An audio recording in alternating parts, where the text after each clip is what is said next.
As Canada faces a political crisis, Canadians are in desperate need to find the next Prime Minister of Canada.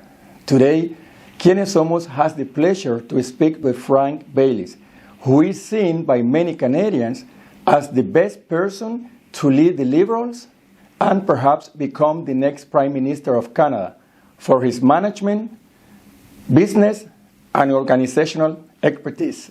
Welcome, Mr. Baylis, to Quienes Somos. I truly appreciate that you make the time to join us today.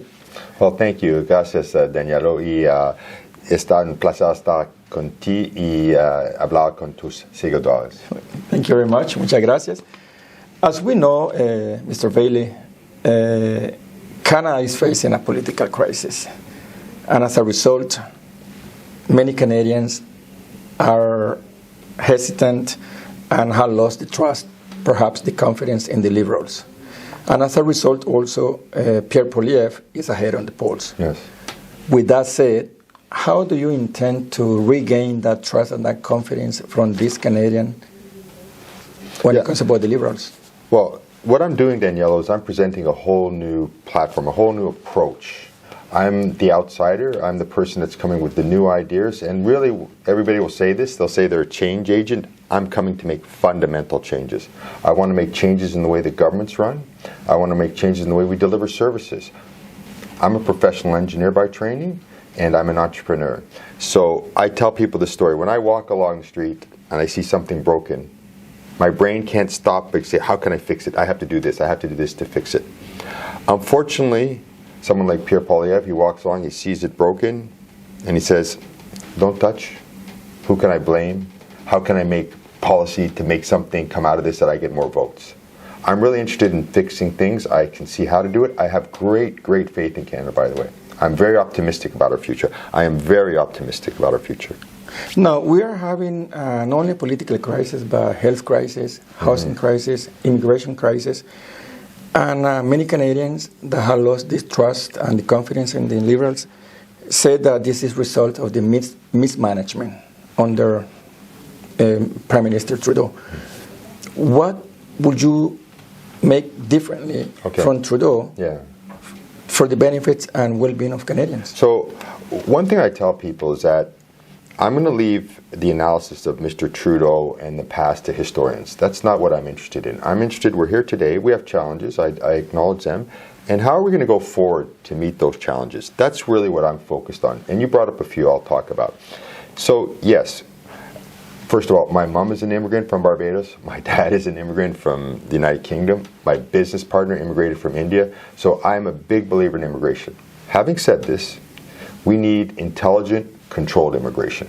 We've lost that. But that's okay. We can move back. It's not going to happen like that overnight. But I have a plan to bring us back to when we controlled our immigration, did it in an intelligent way, and got the best people coming here. Because the best people want to come here.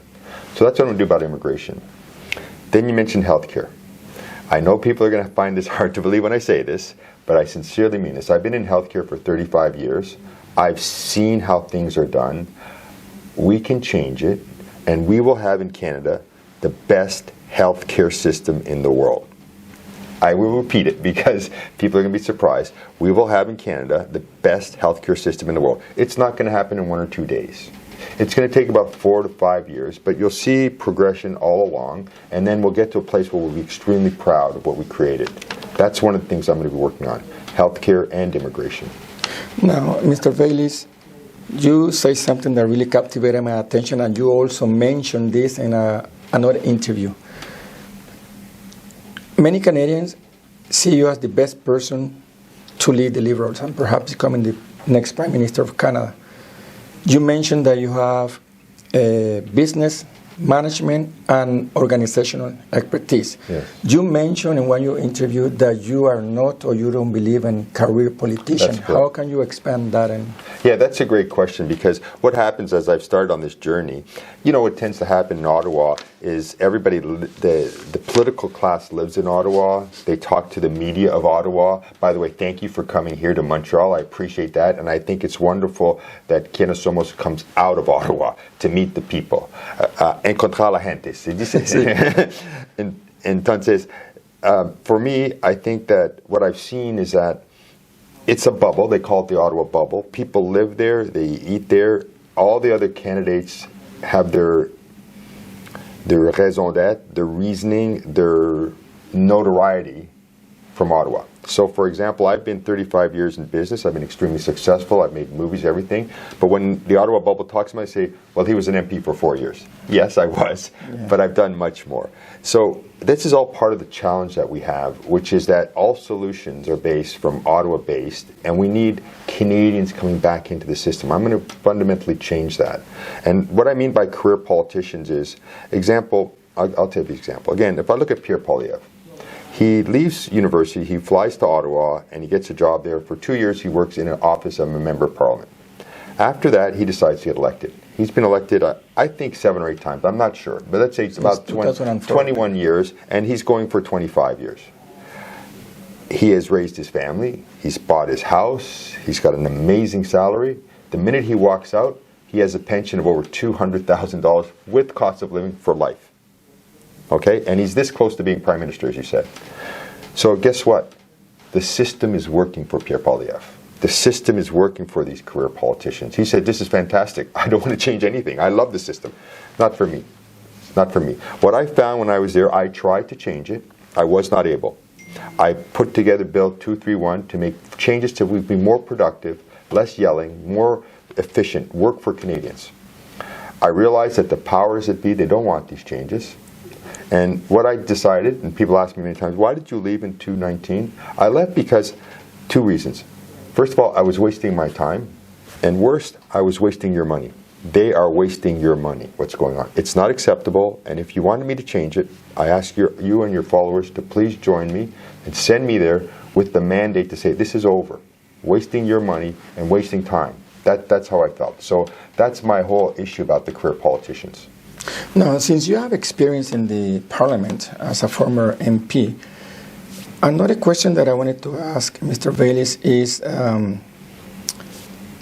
we can agree upon this. You, the leader of the opposition, Pierre, anybody, I believe, can agree that the freedoms, the rights, and the peace that we enjoy nowadays is a gift, and we inherited that from the courage and sacrifices that our veterans did in the 2 world wars, so we can enjoy this. However, in Quebec, Mr. Legault has been enforcing discriminatory laws, despicable law that have targeted the Anglophone community, Muslim community with Bill 96 and Bill 21. Many Canadians that I say that has lost trust are these people, because they claim that the Liberal government on power has failed to defend, to protect, and to preserve this right in honor to this vet. What will you do if you are elected Prime Minister regarding Bill 21 and Bill 96? So what I'm going to tell you is not only what I will do. If you permit me, I'll tell you what I have already done, and I'll tell you why I'm doing it. If I'll give you just a very quick thing. You mentioned about our veterans who fought in that, and you're absolutely right. They gave us freedoms. Other people fought too, Daniello. I tell the story. My mother's a black woman from Barbados. My dad is an Englishman, white man. I'm a mixed race. In the 50s and 60s, she experienced racism. She was told, as if she was a nurse, and she was told her job, we're not hiring you, black people. That's how it used to be. We forget that. Now, my mother was a very strong lady. She said, no. She took this company to court. The court case took 12 years. 12 years the court case took. After 12 years, finally the company is found guilty. And can you imagine what they were fined? Do you have an idea? I will tell you. $25. $25, 12 years in court. Wow. But my mom was not fighting for money. My mother set the precedent-setting case in Canadian history. This is before Charter of Rights and Freedoms. You are no longer allowed to discriminate in Canada based on race, thanks to my mother. My father helped my mother. So my upbringing from our parents, my mother taught you fight for your rights. My dad taught you help people that are fighting for their rights. That's the foundation of who I am. Now, you ask about Bill 21, Bill 96. I have been president, co-president to Non à la Loi 21. I have been fighting Bill 21 and its discriminatory practices from the beginning. So I have raised money for the buttons you see Bill 21. I have donated a large sum of money for those buttons, my own money. I have supported the court cases that are, you've just heard that it's going to the Supreme Court of Canada. Yes. And thankfully, these lawyers, they're working for free. So we're grateful for that. However, there are still costs because you have court fees and all that. We have been raising money to pay for these court fees. Not only that, I have been donating money myself to pay for these court fees. So it's not just what I'm going to do. It's what I've been doing all along, and I will continue to do. And we need a government, we need a leader that's going to say Canadians are Canadians are Canadians, and our rights are our rights are our rights. We have not had that. We've not had that from any of the leadership. And the reason we've not had it, and I'm going to be direct with you, they're selling your rights for votes. That's what's happening. They're saying, okay, maybe I'm going to sell these rights because more people, no, I'm not doing this. It comes, and that's why I tell you about my parents. It comes from our parents.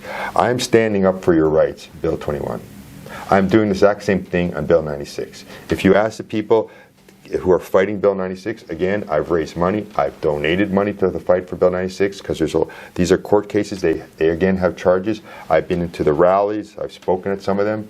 So you're getting within me, and the kind of leadership I want is a very clean, strong leadership, something that Canadians and all Canada can be proud of. You come here, you live here, you have your rights protected.